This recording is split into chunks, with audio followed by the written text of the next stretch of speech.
Aggressive shot খেলার জন্য চেষ্টা করলেন এবং আউট হয়ে গেলেন। তো এটা আসলে টেস্টে এই ধরনের শটস খেলা এবং এভাবে আউট হওয়া কতটা মানে দৃষ্টিকোণ? না, আমার মনে হয় আমি যেরকম চেষ্টা করেছি আমার স্ট্রেংথ অনুযায়ী ব্যাটিং করার, এরিয়াল শট আসলে এটা যার যার ব্যক্তিগত প্ল্যান, এটা নিয়ে আসলে যে ব্যাটিং করেছে ও আরও ভালো বলতে পারবে যে ও কী চিন্তা করেছে, বাট আমি আমারটা বলতে পারি যে আমি আমার স্ট্রেংথ অনুযায়ী ব্যাটিং করার চেষ্টা করেছি। সাকিবের এই টেস্টে যে পারফরম্যান্স, ইনিংসে ওভারসিজ রান দিয়েছেন এবং ব্যাটিংটাও আপনি ওনার সঙ্গে ব্যাটিংও করেছেন, ওনাকে দেখা যাচ্ছে একবার হাতে টেপ পেঁচাচ্ছেন, হাতের আবার কামড়ে ব্যাটিং করছেন। তো ওনাকে কি মানে আপনার মনে হচ্ছে যে 100% ফিট? এরকম একটা কমেন্টেটররাও বলছিলেন যে ওনার রিসেন্ট অপারেশন হয়েছে, উনি ফিট না। মানে আপনার কাছে দেখে ওনার ব্যাটিং বোলিং সবকিছু মিলিয়ে অ্যাজ এ ক্যাপ্টেন আপনি কনফিডেন্ট যে উনি 100% ফিট এবং উনি ফিট মানে খেলার মতো আছেন? ওনার পারফরম্যান্সটা ওনার স্ট্যান্ডার্ডে হয়েছে? আঙ্গুলের যে ব্যাপারটা টেপ প্যাচিয়েছেন, ব্যাটিংয়ে গ্লাভসে একটা বল লাগছিল, আপনারা যদি খেয়াল করে দেখেন তো ওইখানে একটু ব্লিডিংও হয়েছিল, যার কারণে টেপটা প্যাঁচানো। আর আমি কখনো পার্সোনালি কোনো ইন্ডিভিজুয়াল প্লেয়ারের পারফরমেন্স নিয়ে খুব একটা কথা বলতে স্বাচ্ছন্দ্য বোধ করি না, কারণ খেলাটা একটা টিম গেম এবং পুরো টিমের কন্ট্রিবিউশনে কিন্তু একটা ম্যাচ জেতা সম্ভব। সো ওভারঅল যদি বলেন আমাদের আরও সবাই মিলে যদি আমরা আরেকটু কন্ট্রিবিউট করতাম তাহলে ভালো কিছু হতো। সো ইন্ডিভিজুয়াল আমি খুব একটা চিন্তিত না। ফার্স্ট ইনিংসে 40 ফর 5 ছিল, সেকেন্ড ইনিংসে 194 ফর 4, তারপরে এখানে মানে শর্ট টাইমে আসলে অল আউট হয়ে যায়। সেই দুটো ইনিংসে এই এত কুইক উইকেট পড়ে যায়, নিউ বল ফেস করতে না পারা প্রথম ইনিংসে, বা এখন হঠাৎ করে আবার একটা স্লাম্প, মানে আসলে এটা আপনারা কি ডিসকাস করেছেন ফার্স্ট ইনিংসে নিয়ে স্পেশালি?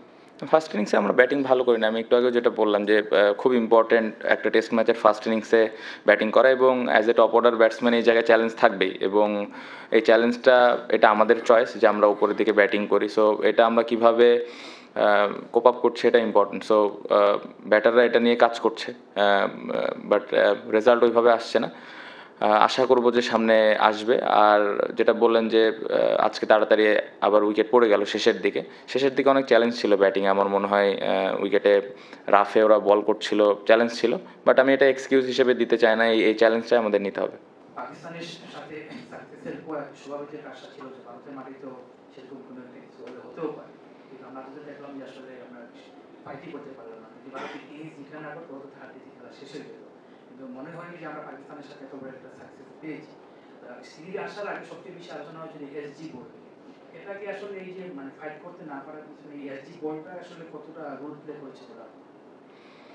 না, আমার কাছে খুব বেশি একটা বল নিয়ে মনে হয়নি, সত্যি কথা, কারণ বল তো আসলে বলই, ডিফারেন্স থাকে কোকাবুরা এসজি, বাট আমার মনে হয় প্রত্যেকটা প্লেয়ার অ্যাডজাস্ট করেছে, যতটুকু সম্ভব প্রিপারেশন নিয়েছে, বাট এটা নিয়ে আসলে খুব বেশি যে বলের কারণে আমরা খারাপ খেলেছি জিনিসটা এরকম না।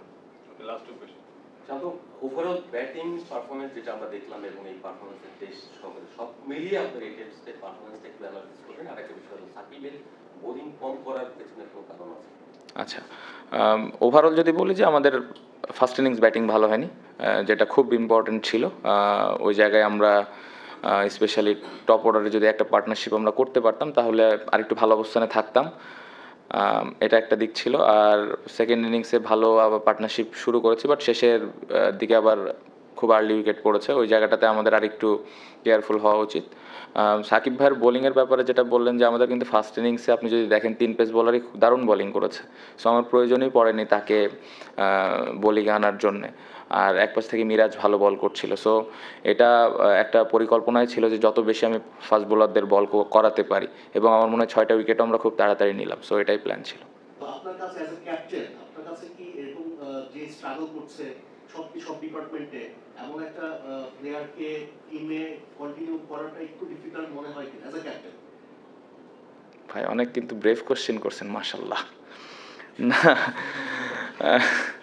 আমি যেটা বললাম যে আমি অ্যাজ এ ক্যাপ্টেন হিসেবে সত্যি কথা বলতে যে জিনিসটা দেখি, এটা শুধু সাকিব ভাই বলছি না, আমি যেটা দেখি যে কতটুকু কষ্ট করছে এবং কামব্যাক করার জন্য যা যা করা দরকার সেই কাজগুলো করছে কি না, টিমের প্রতি ইন্টেনশনটা কীরকম, এই জিনিসগুলো আমি খেয়াল রাখি বা আমি চেষ্টা করি যে ওই প্লেয়ারটা টিমকে দেওয়ার জন্য কতটুকু প্রস্তুত 100% কিনা। এটা অনেকে ভাবতে পারে হয়তো সাকিব ভাই দেখে আমি বলছি, বাট জিনিসটা এরকম নয়। একটা নাহিদ রানা থেকে শুরু করে মুশফিক ভাই পর্যন্ত সেম জিনিসটাই কিন্তু আমি দেখার চেষ্টা করি।